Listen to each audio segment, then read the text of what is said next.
Changes. Face the strange changes. Hello, everyone. Emily Wooten here with an important announcement. So it looks like life has yet again donned its special strangling gloves. And it has come for mine own throat and that of Mary Boom's. We got new jobs. And life's been a little hectic here lately. But don't worry. Although we are now being held hostage by the cruel hands of capitalism, we refuse to sacrifice our podcast baby, Freaks of a Feather. Instead of ruining our peace of mind and the quality of Freaks, we have instead opted to reimagine it, if you will, in order to deliver the caliber of podcasts that you all deserve. We will be producing Freaks of a Feather on a bi-monthly schedule going forward. So this means 2 episodes instead of 4 each month. But let me explain to you. These 2 episodes, they will be thick, full, juicy, packed with intellectually satiating content. And as usual, batshittery. You will still be able to find us wherever you listen to podcasts, including Spotify, Stitcher, and Apple. You will also still be able to watch us on YouTube. And, dare I say it, the production quality is going to be much better thanks to some German engineering. So, stay tuned. We will be back with a brand new episode on Wednesday, April 19th. For now, we're going to leave you with one of our old favorite episodes. All right? We love you.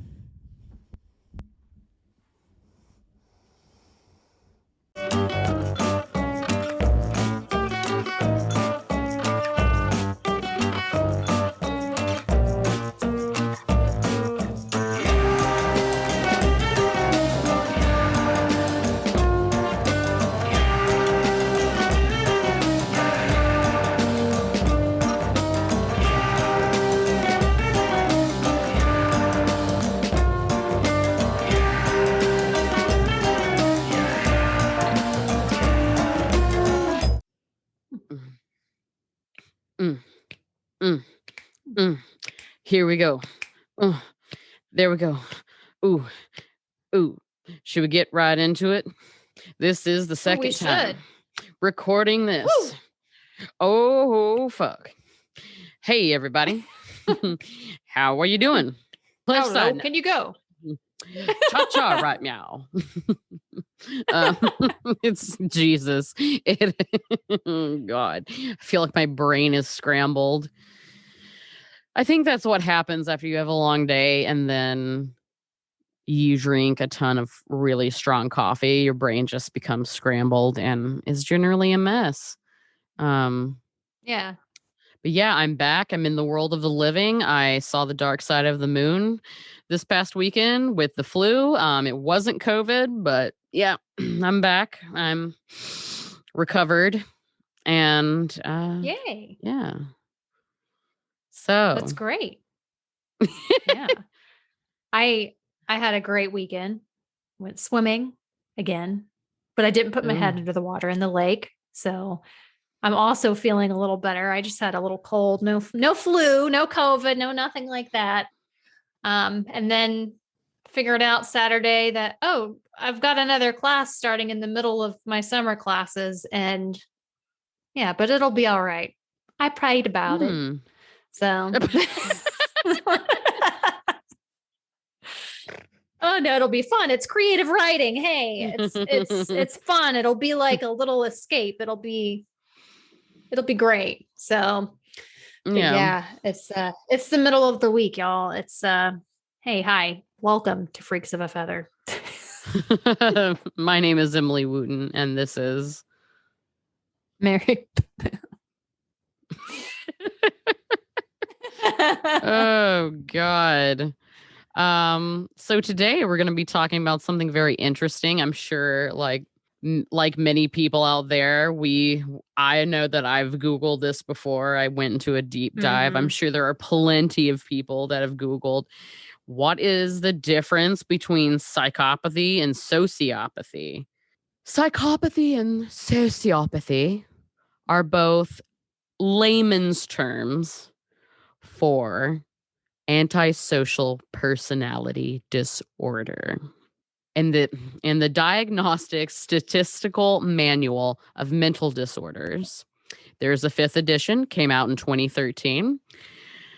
There are 3 categories of major personality and or mood disorders. Now there's A, B, and C. So psychologists refer to cluster B a lot as tending to be the most dramatic and erratic, kind of combative mental disorders. There are 4 disorders that exist in cluster B. Those are narcissistic personality disorder. I'm sure most of us have heard of that. Histrionic personality disorder, borderline personality disorder, and antisocial personality disorder. A personality disorder is characterized by a pattern of maladaptive behaviors since childhood that overarching affect one's life negatively. So it affects you socially, it affects your relationships, your jobs. Layman's terms, you'll usually hear people say sociopathy and psychopathy, and they'll use those terms interchangeably, but they are not the same thing. They are very similar, but they are not the same thing. So psychopathy and sociopathy, the similarities in these people are they break moral codes and social codes and laws, and they truly believe that the rules do not apply to them. So these are people who you think of common decency, like respect and like respecting people's rights to live, to thrive. These people do not respect any of that. Mm-mm. And most of this comes from the fact that they have poor conception of other people's emotions. There is little to no empathy. Sociopaths have some empathy. Psychopaths do not have any empathy. Both sociopaths and psychopaths are known to manipulate and to deceive people in order to gain something, whether that's financial, sex, privilege, class, anything. Psychopaths are born, sociopaths are made. Psychopaths, they tend to be manipulative, cunning, and smart. That is the key to the psychopath. They are stealthy. They are deceitful and they are manipulative, much like sociopaths, but they are very meticulous and they often don't get caught. You won't really see someone be diagnosed as a psychopath because, one, they're not going to seek help because they don't see anything wrong with what they're doing. And two, psychopaths tend to be very good at covering their tracks. They are very methodical. Sociopaths, on the other hand, are reactive. They are sloppy and generally are disinhibited and have poor self-control. So a lot of like the sadistic serial killings involving sexual thrills and whatnot, you're going to see most of that is sociopathy. Now, there definitely are psychopaths that are serial killers. Oh, yeah. But psychopaths are said to be born. There are studies that say that there are parts of their brains that are not as developed as typical human beings. Generally, the centers that control empathy and impulse control are underdeveloped in psychopaths. People who present with psychopathy have underdeveloped centers for empathy and impulse control. They cannot feel empathy for other human beings. Sociopaths are actually individuals who are callous, they have a deceitful behavior, and this behavior is shaped primarily by environmental factors such as, childhood abuse or exposure to violence while they were growing up. And these behaviors start to develop and figure, who this person is. So psychopathy, most of the time, like you said, those people, they're born with that. That's not something that develops. Now, if they did have a rough childhood, it's definitely not going to help things. No, no. But they, like you said, they're both under this cluster B category. So there are these comorbidities that you can have under this umbrella as well. So you can have sociopathy or psychopathy and also have some other things like anxiety disorder, depression, ADHD, bipolar mixed in with that, which just, I cannot even imagine. And I mean, they say if you have depression with antisocial personality disorder, it can be displayed a lot with anger. You can have multiple clusters under these subtypes. So so you have nomadic antisocial personality disorder, which avoids schizoid behavior and avoidant features from cluster A. Then you have malevolent antisocial disorder, which involves like sadistic and paranoid features. Covetous antisocial disorder, which involves negativistic features. Yeah, which more negativity. And then you have risk-taking antisocial disorder, which has more histrionic features, and then reputation defending antisocial, which is somebody that has more of a dominant narcissistic feature to it. So, and you could have all. You could have them all. I mean, really, the sky is the limit. It just depends on which card you've drawn in life. Unfortunately, like you said, with treatment, if you have psychopathy, there's pretty much no hope. They do a lot of therapy and work on people that have made it to prison when they eventually do get caught. But like you said, a lot of psychopaths, they don't. And if they do, they maybe die trying to not get caught. So let's just say the ones that get caught are usually the ones that are criminals. There are tons of psychopaths out there that are not criminals. Well, aren't murderers, I should say. I'm sure there are plenty of criminals. Yeah, they're busy people. Whatever they're doing, it's big to them, whether it's achieving money, whatever that goal is that person has, they're going to get it one way or another. And if they have to hurt somebody, kill somebody, rape somebody, whatever it might be, they're going to do it because it doesn't seem like a problem to them. But nonetheless, I mean, there are medications that you can take to lessen some of these symptoms, like antipsychotics and antidepressants and mood stabilizers. And you can use a combination of those to lessen your symptoms. But the thing is, it's a long-term disorder. You're not going to get rid of it. Psychopaths are born with it, and sociopaths, they develop this as a child, and there's no getting rid of it. You can go to therapy, group therapies with other people that might have cluster B type symptoms, whether it be, sociopathy, whatever, borderline. You can work on it, but if you're a psychopath, there's really not. And if you are in those therapies, you're just faking it until you can make it. And a lot of sociopaths, there's not a lot of hope either. They're just, they're in the same boat. They act a little bit differently, but as far as seeking treatment and getting help, they almost always will never seek treatment. Not willingly.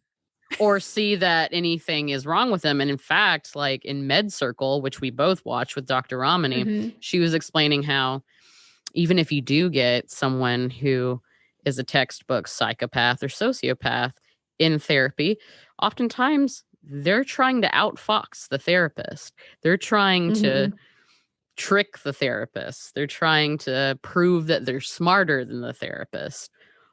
Or constantly, especially in the legal system, they're trying to game the system. And boy, will we meet some people today who tried to game the system. I'm going to be talking about Amelia Dyer. I want to take you back to the 19th century, Mary. We're going to go back to England, 19th century, Victorian era. Everybody smells like piss. Everybody's miserable. Women have no rights. Women are treated like shit. And a lot of people aren't practicing safe sex, obviously. And there are a lot of unwanted pregnancies. So this is way before the foster care system and the adoption system as we know it today existed. So I can't hear you if you're saying anything. I was wondering that. Okay. I couldn't remember if flashing or it I don't know. I hit the mute button and then forgot when I hit it. Okay. Okay, you're fine. Okay. I can't hear you. Can you hear me now? Yeah. Okay, Jesus Christ. Oh, anyways, so yeah, there's a lot of unwanted pregnancies.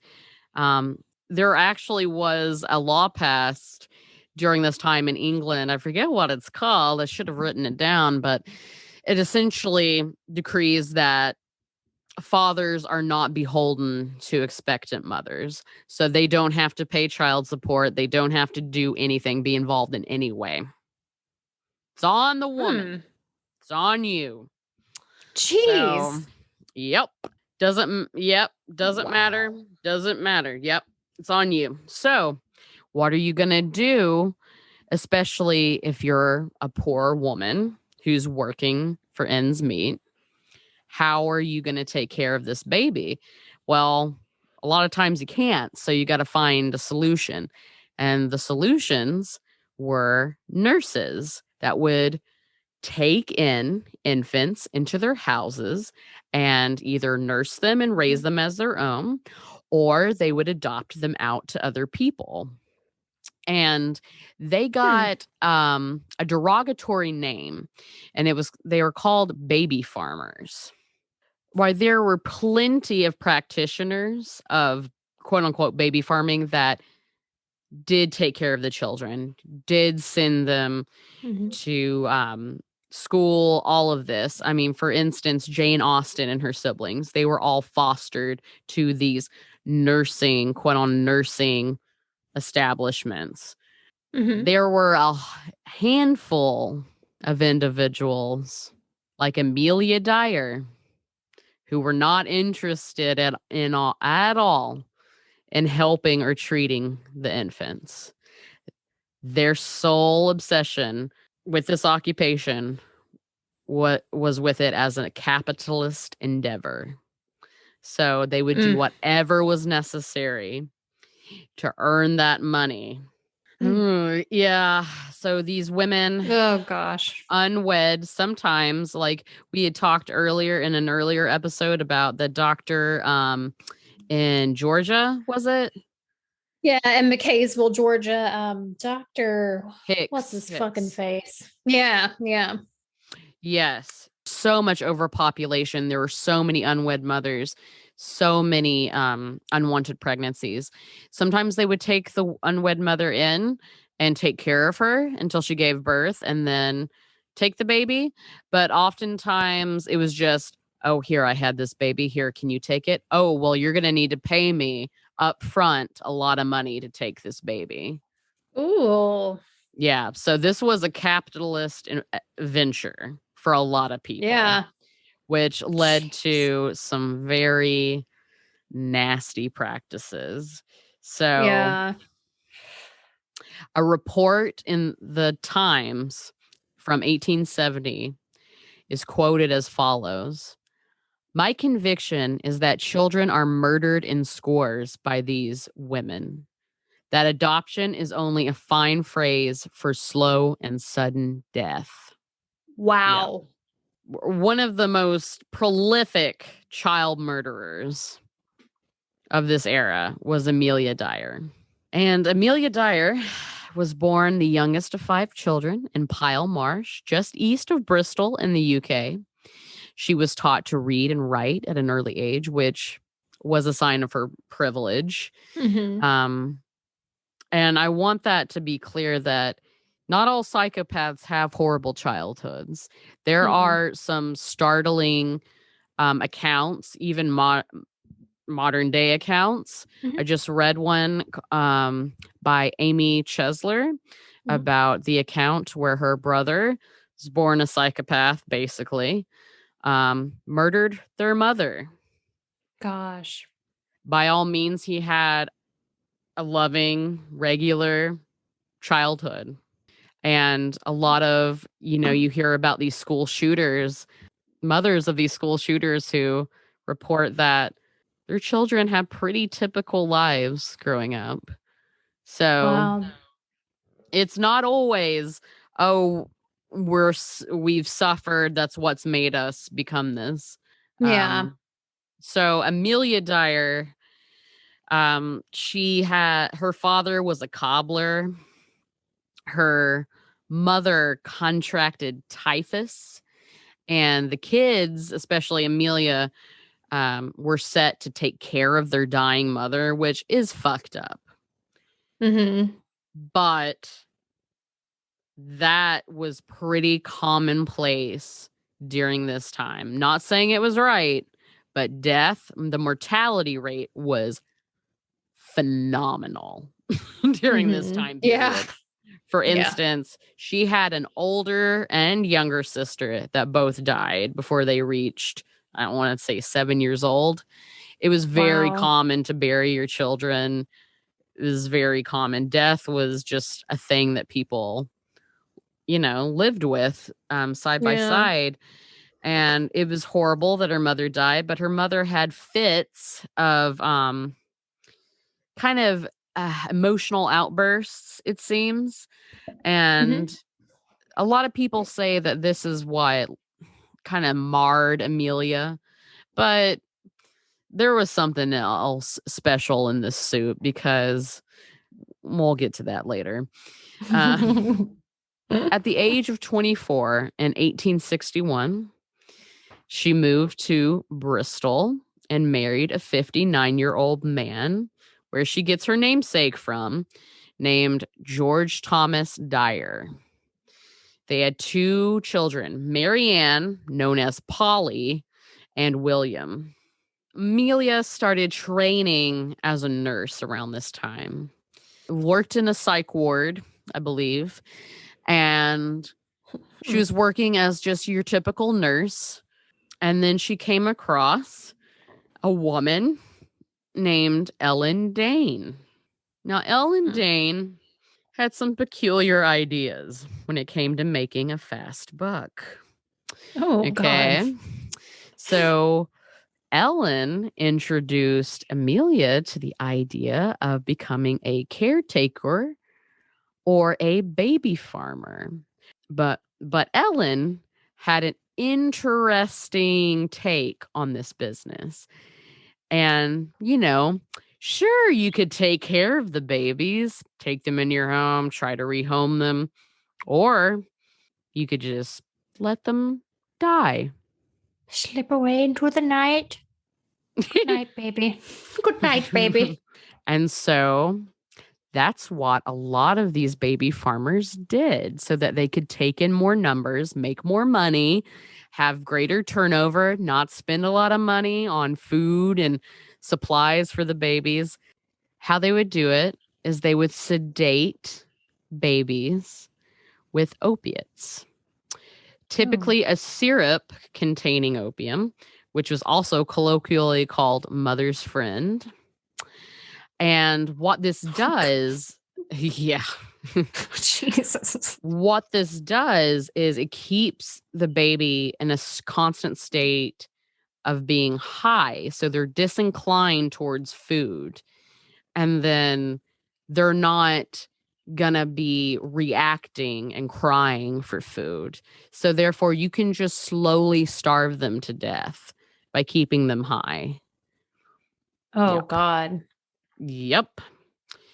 And then the coroner would come and he would pronounce the infant dead and see that it had starved to death. And all the baby farmer had to say was, well, I tried to nurse it, but it just wouldn't take. And that's what Ellen Dane introduced the idea of to Amelia Dyer. And Amelia Dyer indeed started doing just that. So she would advertise herself and her abilities in newspapers. She would meet with the clients and assure them, oh, I'm trustworthy. I'm a married woman. I have children. Let me take care of your precious little one. Put it here. Come on, put it here in me arms. Give it to me, rough paws. Just see, and if you look up a picture of Amelia Dyer, she is just a heinous looking old woman. A fucking, she just looks like a troll from under the bridge. So you can imagine in Victorian garb, tattered clothing. I'll take care of you, baby. I'll keep it nice and warm right by me fire. Here's some mother's friend. Yum, yum, yum. Yeah, so they would meet with these she would meet with these prospective clients, and sometimes they would be like, can we pay in increments for you to take care of our child? Because sometimes these mothers and rarely, but sometimes these parents would come back later to take their children home when they had more money or were more established. Oh, God, like a pawn shop. Jesus Christ. Basically. God. I mean, that still happens in the foster care system today. Mm-hmm. That happens. But it's regulated. Yeah. But so they wanted to pay in increments, but Amelia Dyer was like, nah, I need all the money up front. Yeah, I'm sure they were really busy, you know. They had a lot of babies they had to take care of, so they didn't want to waste time, you know. Oh yeah. So they would pay up front a hefty fee. Later, they would come back. The people who cared would come back, try to claim their baby, and oh, unfortunately, Junior didn't make it. What? What do you mean? What happened? But as you can imagine, that becomes kind of an annoying thing to have to, an annoying business interaction that you have to have. So what would be better? Amelia started ghosting the parents. Basically, what she would do, and this is so fucked up, what she would do is she would advertise taking the baby after she got the money. Then she would let it starve to death. Coroner comes, proclaims it dead. She would do this with, well, just one after the other. Baby's dying. And then the doctors who were pronouncing these children dead and the parents would get suspicious. So Amelia Dyer would ghost them and move towns. Jesus. Or if she was being suspected, she would immediately clean house, hide everything, you know, basically clean everything and check herself into a mental institution. She had worked in a mental asylum earlier, and she knew what it took to appear psychotic and to be kept as a patient. And she would do this. So she would check herself into an asylum to be a permanent patient if she thought she was going to go to prison, if she thought they were on her tail. As soon as the heat cooled off and she realized that no one was coming for her, she'd check herself right out.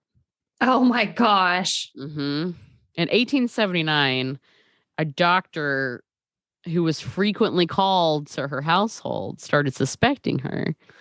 Well, did a little investigation. They found that she was guilty of neglecting children. She did not get sentenced to prison. She just did 6 months hard labor. Oh, wow. Right after, went right back to nursing and quote unquote caring for infants. Wow. So, taking the infant, get the money, kill it, get rid of it, get suspected, check herself into a mental hospital, or relocate. That's the cycle that keeps happening over and over again. But Dyer, she got more creative with how she was getting rid of the infants. Dyer started strangling the babies. Ugh. And she would do it by wrapping seamstress tape or edging tape that you use for when you're sewing, wrapping it around their necks and watching them slowly suffocate. Jeez. So a case study of this. She had put an ad in a paper, of course. She had all these aliases, by the way. She wasn't just Amelia Dyer the whole entire time. She had all of these aliases because she had to change specs. She had to change towns. She had to change her identity. Amelia Dyer put an ad in the newspaper pretending to be a married woman named Mrs. Harding. And that she wished so much to have a baby, that she was a married woman who couldn't conceive, and she would take any baby that you had. Only £10. Well, she received a letter from a woman named Evelina Marmon. So Marmon needed her daughter Doris to be adopted out. And so she got in contact with, quote unquote, Mrs. Harding.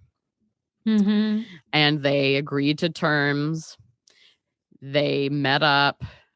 Dyer pushed Marmon to give her all the money up front. Marmon wanted to do the pay in increments because she wanted her baby back. She made it known up front. She's like, she was a barmaid at the time and she wasn't making a lot of money and she wanted to get more established, and then she would come back and get her baby.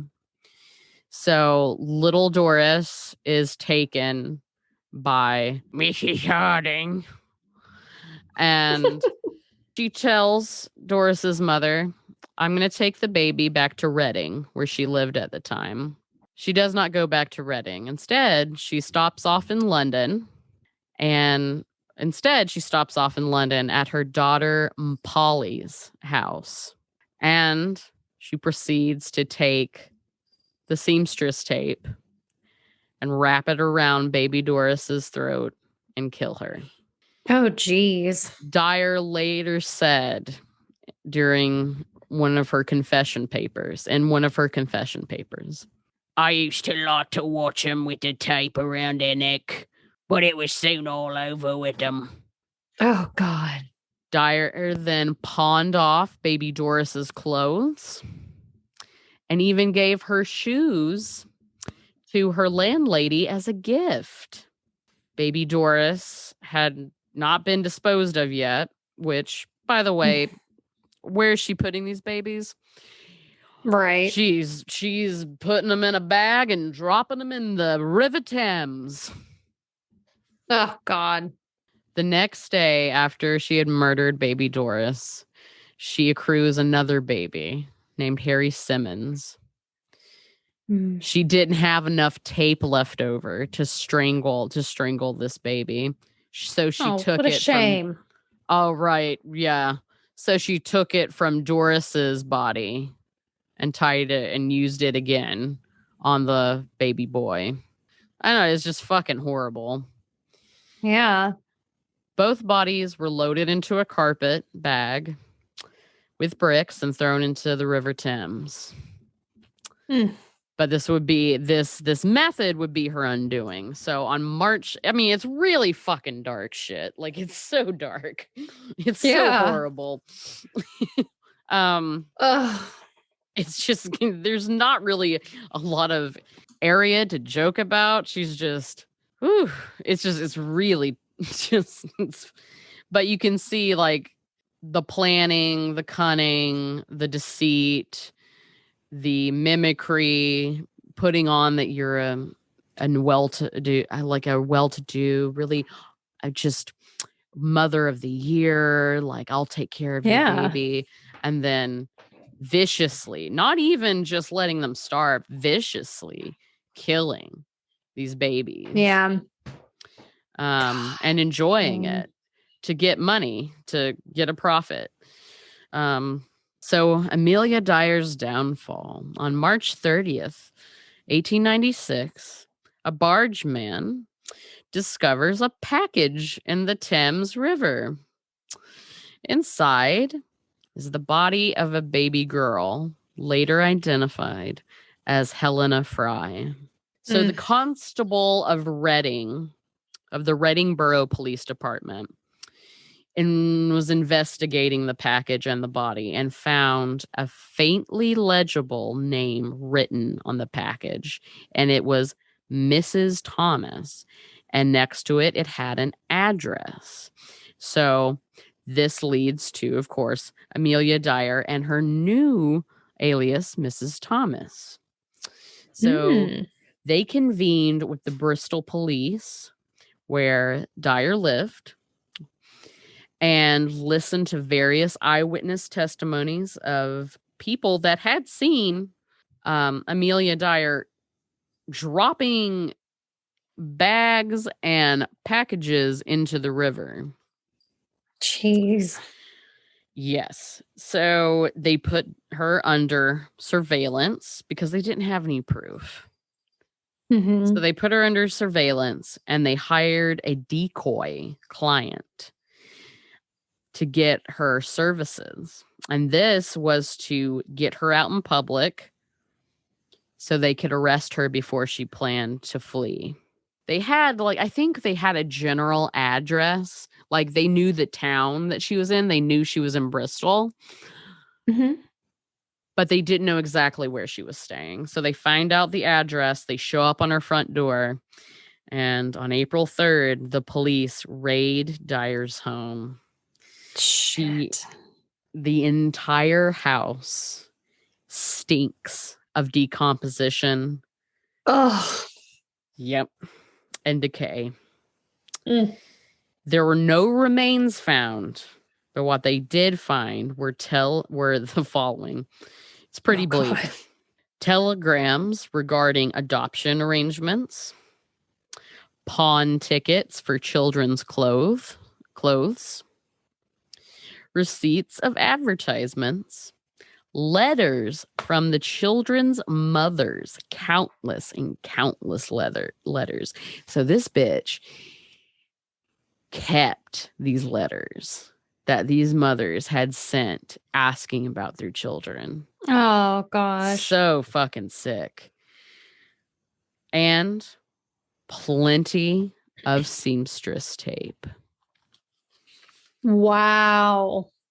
They calculated by the dated letters that were in her possession at the time, the most recent letters, they calculated that previous to her arrest, she had killed 20 children in the previous months. Oh my gosh. Based on that, they have a rough estimate that she probably murdered nearly or more than 400 infants in her entire career. Holy shit. The idle hands are the devil's playground, but my hands seem to be doing the devil's work no matter what I do. Oh gosh, what a nasty woman. On April 4th, she is arrested, along with, get this, her son-in-law and her daughter. Mm-hmm. Oh, no. Oh, it's a family affair. They dredge the River Thames and they find 6 more bodies, including a bag filled with baby Doris and baby Harry. Each body had been strangled with the white seamstress tape. Dyer pleaded that her daughter and son-in-law were innocent, and due to lack of evidence, Arthur Palmer was released. But Polly was still going to trial. Ooh. On May 22nd, Amelia Dyer pleads guilty to 1 murder only, and that was the murder of Doris Marmon. A man stood witness to seeing Dyer dispose of 2 bodies, and Dyer's daughter Polly turned on her and gave a graphic account that pretty much sealed Dyer's fate. Amelia tried to plead insanity, but the investigators looked into her past and realized the correlation between times that she was about to get caught and times that I'm going to check myself into the asylum real quick. Yeah. So they got her number. So it took the jury 4.5 minutes to find her guilty. During her 3 weeks in lockup, she filled 5 books with her quote unquote last true and only confession. Oh, God. About all of the children she had murdered. Yep. On Wednesday, June 10th, 1896, Amelia Dyer faces the noose. She is dropped precisely at 9 a.m. Oh. Before she's dropped, she is asked if she would like to have any last words, and she says, "I have nothing to say." She became known as the Ogress of Reading. Later on, although Polly was acquitted because there was evidence of shit in Polly's apartment in London, she was acquitted, but it is speculated that she went on to farm more babies. Oh, gosh. Yeah, that is the story of Amelia Dyer, and I think she is a textbook psychopath, if there ever was one. I don't think there was any hope for her. No. Good Lord. Ugh. I have got an example of somebody who I feel meets a sociopathic personality. Yeah. Unless you've been living under a rock, I'm sure you've had the displeasure of knowing about Joe Dirt's evil twin brother, aka Joseph Schreibvogel, or Joe Exotic, Tiger King.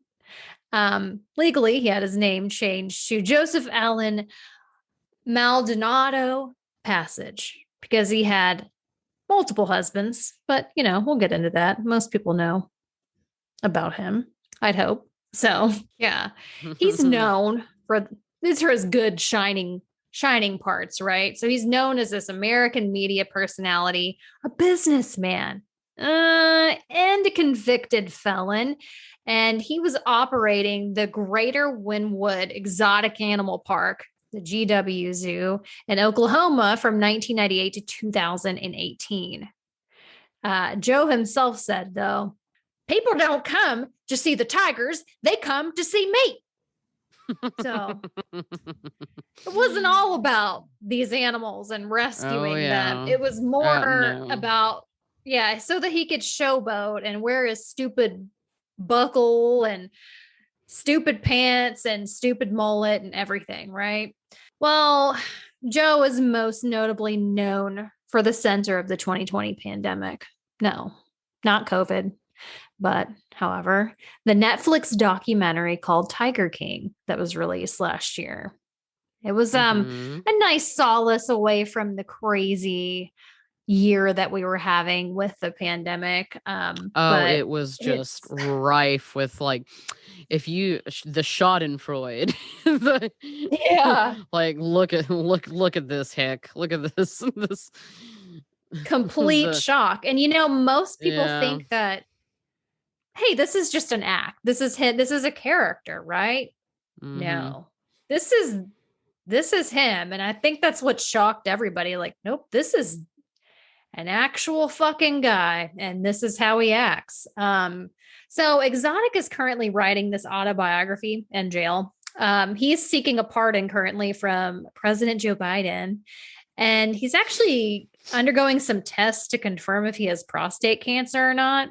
He's been working with this attorney named John Michael Phillips, and he's been filing for this motion for a new trial.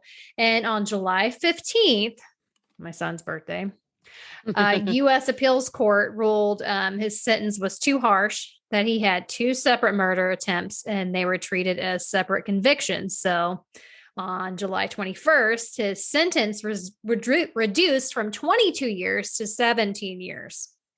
So as many people noticed, I think, while watching this documentary, that it was fucking filled to the brim with these mouth-breathing Oklahoma rednecks who were not cut out to run or operate an exotic zoo whatsoever. Joe being the ringleader of this.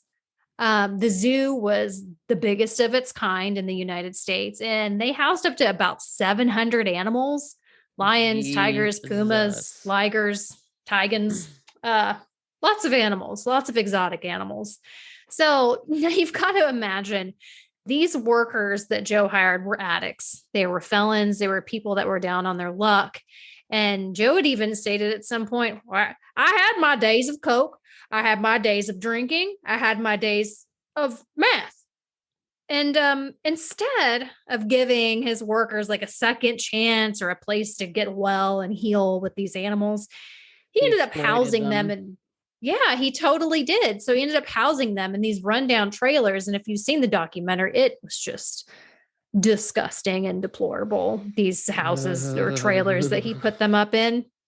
He paid them little to nothing for their work.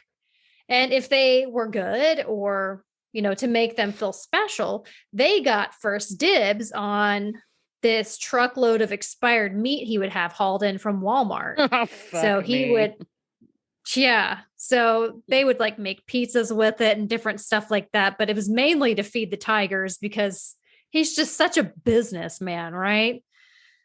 Well, he can't fucking afford to feed them. He couldn't take care of them. No. So this is like the difference between like a psychopath would have been a lot more calculated and probably would have been a successful businessman. He's more, to me, of a sociopath, because he's, like we said, he's just all over the damn place. And he truly is. It's all reactionary. He knows how to manipulate people. He's good at it. Yeah. He's good at exploiting people, but he's not organized by any stretch of the imagination, and he's sloppy. Yeah, and he's sloppy. Just this perfect amount of like redneck charming.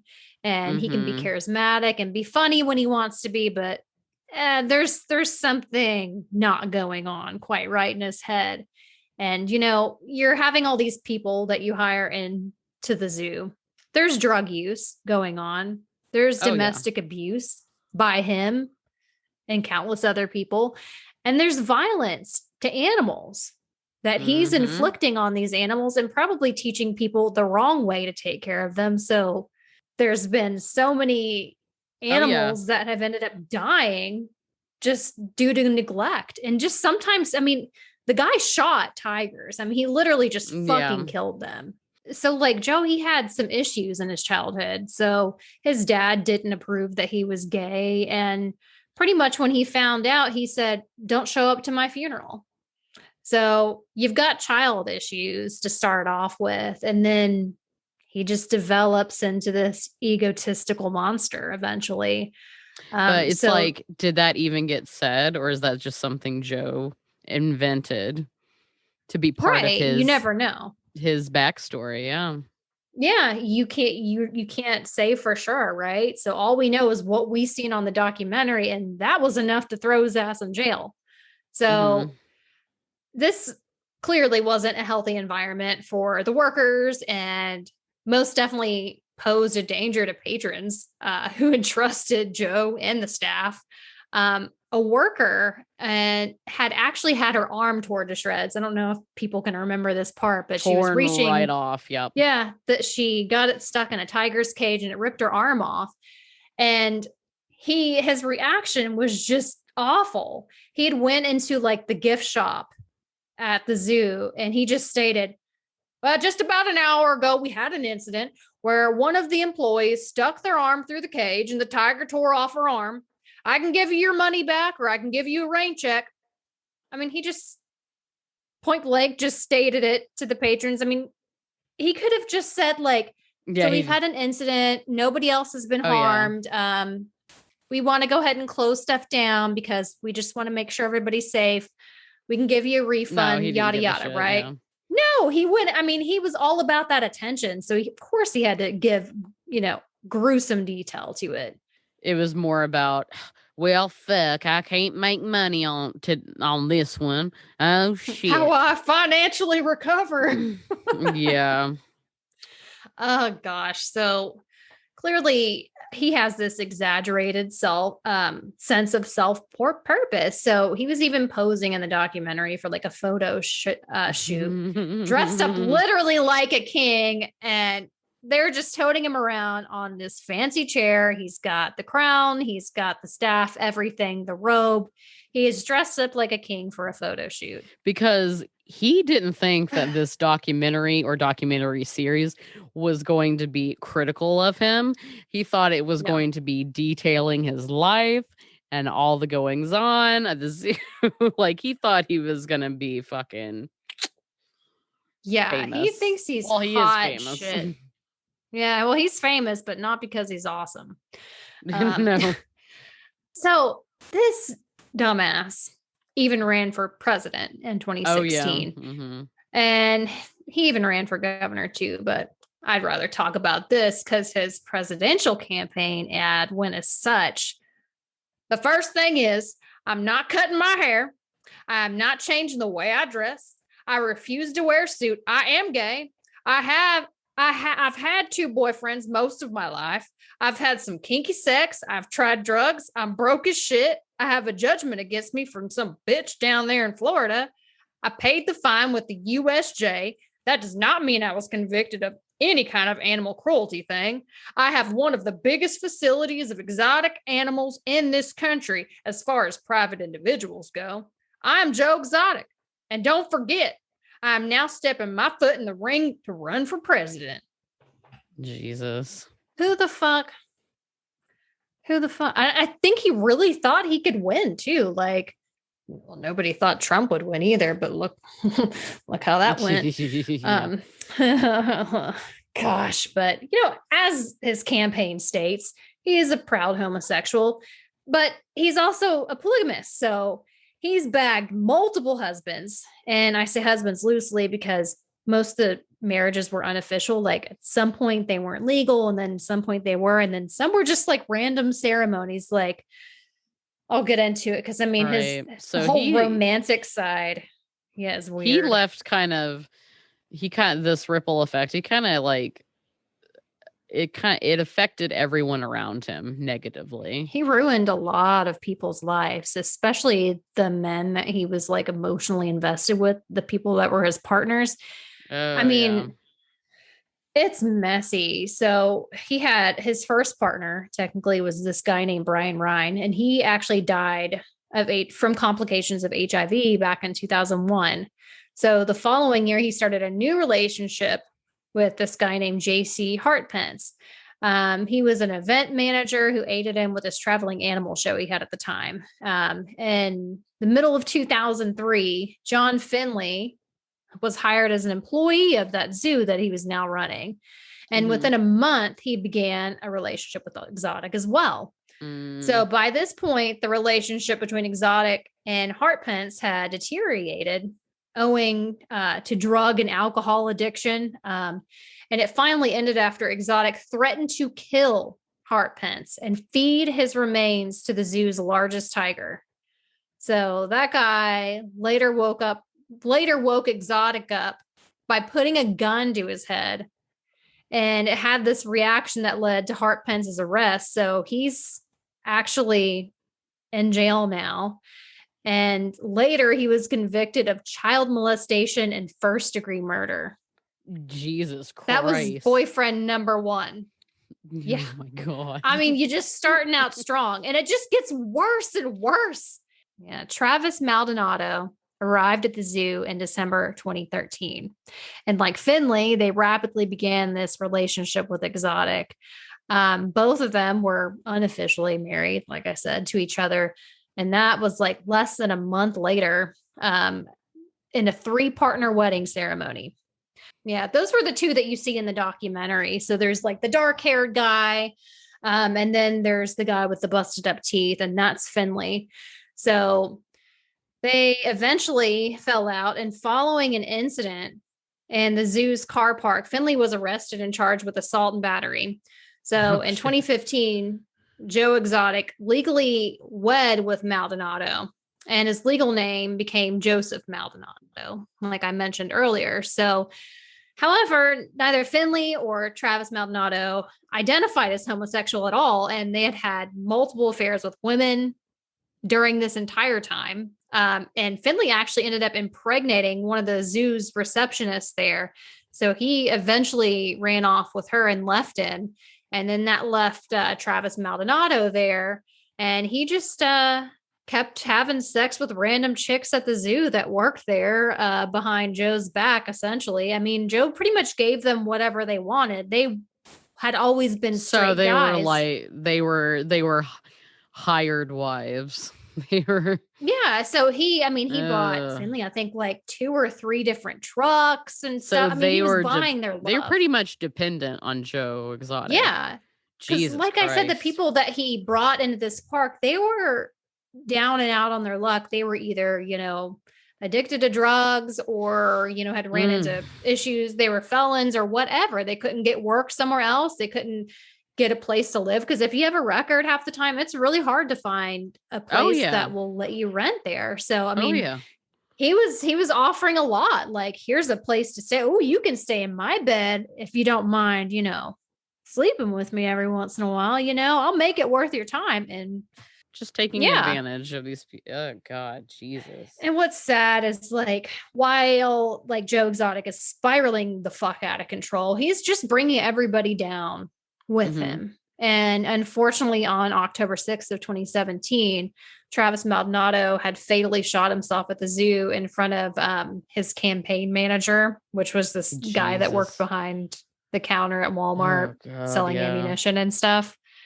And that guy was actually, just a decent kid. It was probably the best little gig that he could get around there.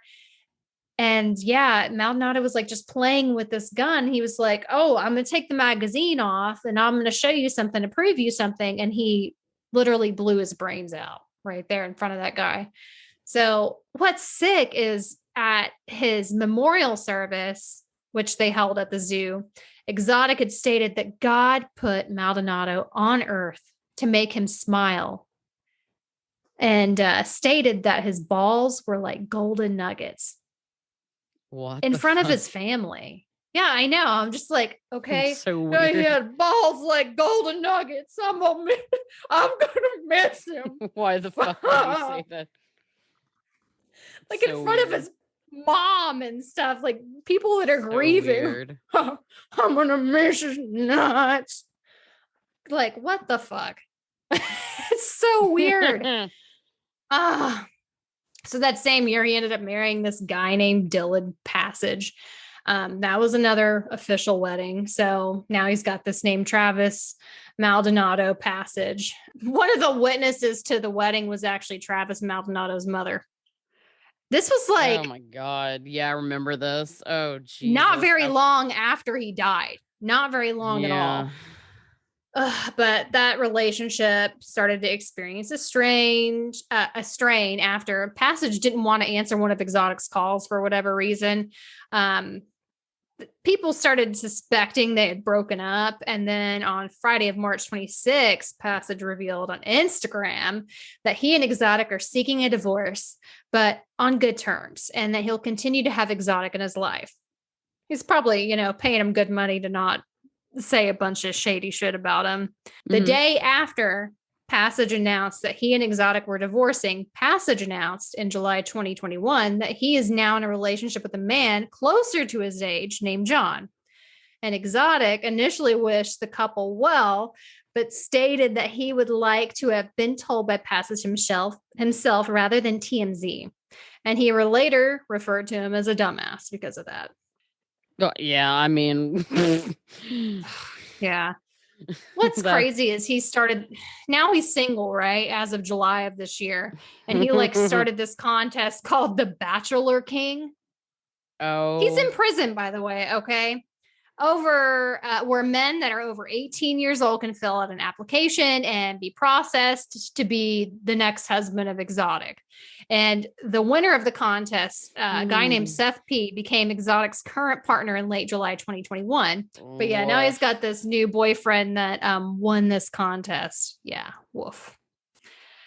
And of course, to top the cake, Yeah. So the reason he's in prison, which I know most everybody knows this, but he was charged with murder for hire of Carol Baskins. She was this rival of his that ran this big cat rescue.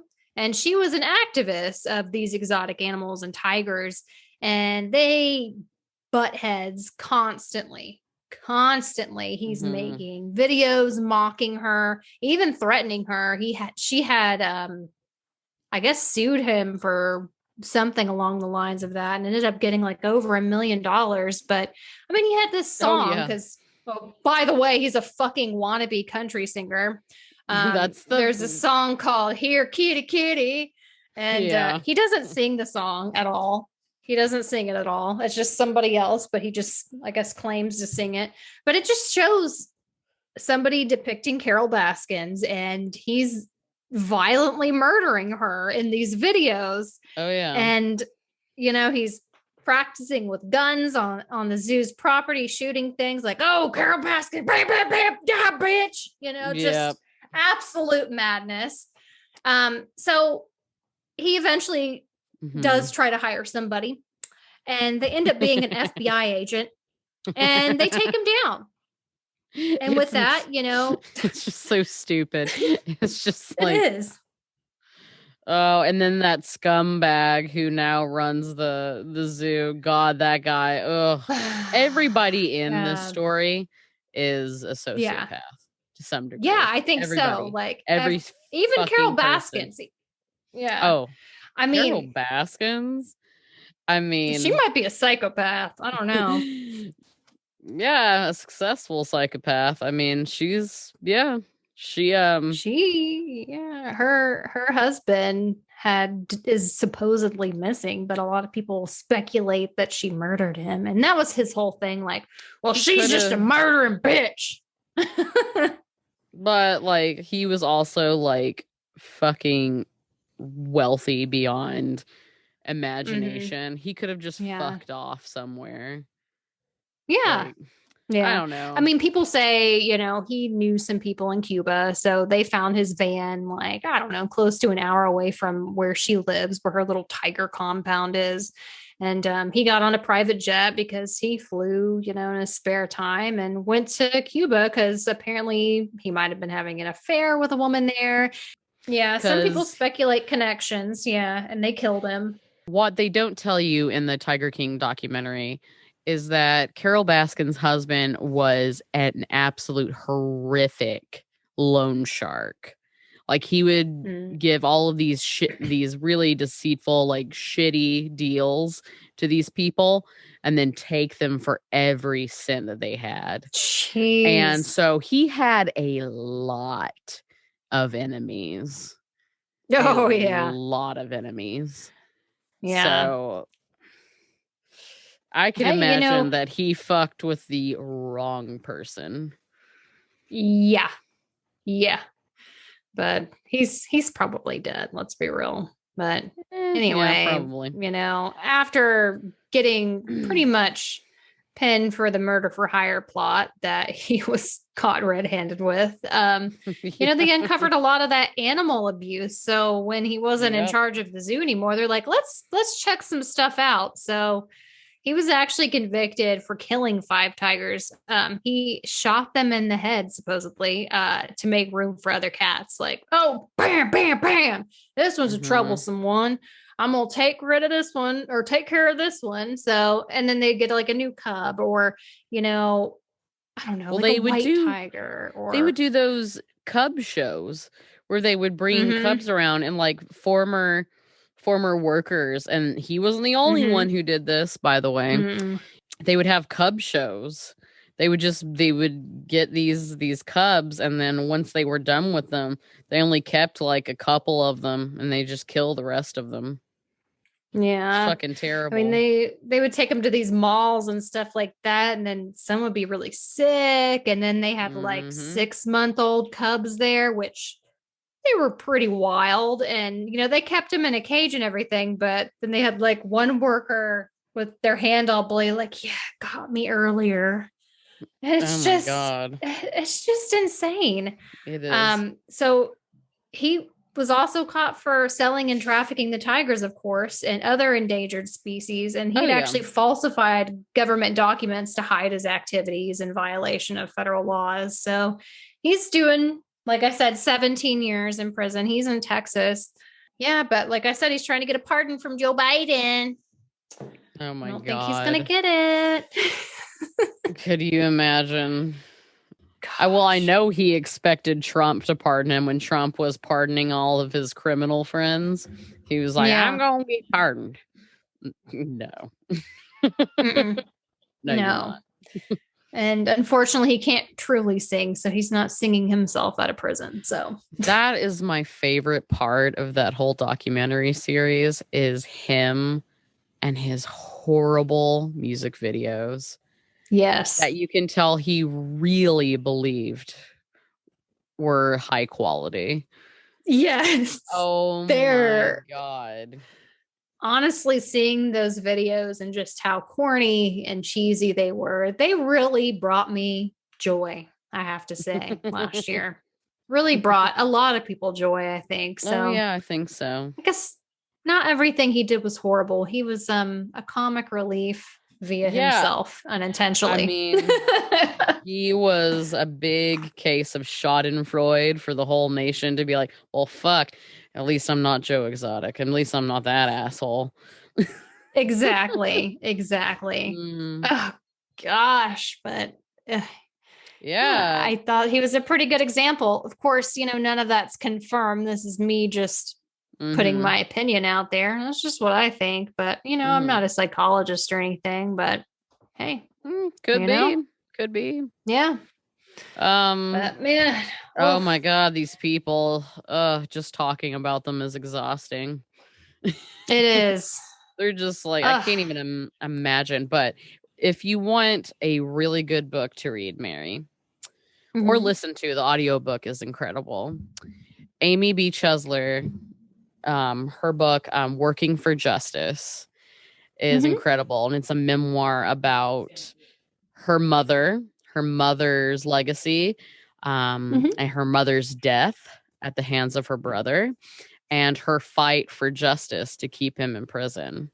So, wow. It's written really well. And that's a crazy story. It's moving. It's really moving. And it sucks. It sucks, but it's a really good book. Wow. Yeah. Well, if anybody hasn't watched the Netflix documentary Tiger King, go check it out. It's there. Yeah. You could even just go on YouTube and look up, Joe Exotic music, and you will not be disappointed. But of course, for references, I referenced Wikipedia for both Sociopathy and Joe Exotic. I use New York Times, Psychology Today, and then, of course, that Medline video we talked about earlier, which you can access that on YouTube. So yeah, I also used Med Circle okay. with Dr. Ramani. She's awesome. Those interviews are really fantastic. And Wikipedia, of course, Psychology Today. Yeah. Yeah. Oh man, but yeah, that was our installment. And let me tell you, there were many people that I had lined up to study under psychopathy. She was the least disgusting one. Oh Okay. gosh. She was the most, the baby killer was the most palatable one. Okay. Yeah. As far as murderers go, the other ones, like, I started to read about John Wayne Gacy. Like, and I've read and I've watched different things about him, but you just like the extent of how disgusting and just nasty, and it's just I was like, I can't. I was like, I'm not in the mood. Too extreme. He needs his own little episode. Oh God, Jesus wept. Anyways, thank you for listening and subscribing if you have. Please give us a rating or a review. Go see our brand new beautiful website, fofpodcast.com. Marion Sven Boom created it. It's beautiful. Yay. Yeah. Go on there. There's a few buttons for our social media outlets, our Instagram and our Facebook. Go ahead and follow us there.